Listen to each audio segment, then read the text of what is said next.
GOP smells this. They see what's going on. Like, I smell defeat in the air for the Democrats. So they are now expanding the map. Article in the Washington Examiner you should read by David Drucker in my show notes today, Bongino.com/newsletter. The newsletter is the show notes.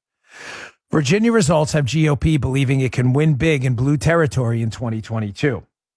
Folks, the GOP is now expanding the map. Let me explain to you, having run for office, what this means. I don't want to give you a long, boring, goofy Larry Sabato. Let me tell you something, Jane. Here's what the map looks like. Here's how this really works. There's a lot of national money. Whether you like the process or not, it's not what I'm talking about. It's the problem. I'm just telling you what the process is. When you run for Congress, forget about the state races for a minute. When you run for Congress, the United States House of Representatives, there is a lot of national money out there. There are groups like Club for Growth, the NRCC, National Republican Congressional Committee. There are a number of congressional PACs where there's a ton of national money out there.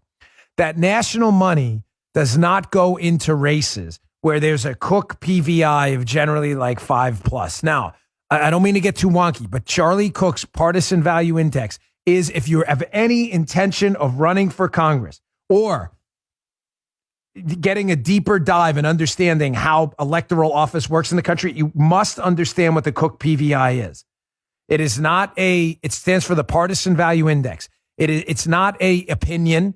It is simply a number that measures how voters in that congressional district vote for Democrats or Republicans on the presidential ballot. So obviously, if you're a Democrat plus 5 or 6, it means there's a pretty heavy lean in that district towards Democrats, right?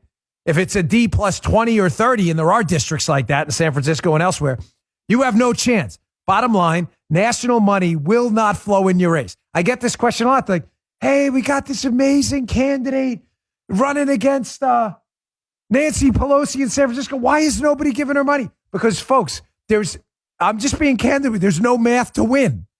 We should always run good candidates, but there's just no math to win. Matter of fact, even when it's a D plus 5 or D plus 6, most Republican national money stays away. If you read that article, though, you'll find out the district I ran in, which is a D plus 6, meaning mostly unwinnable. I almost won. I only lost by 1 point. That Maryland 6 congressional district is on their target list now, which says to me the money people and the donors are like, holy Moses.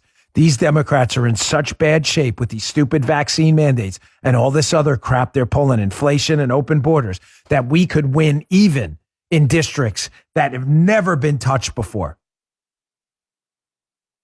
Get ready.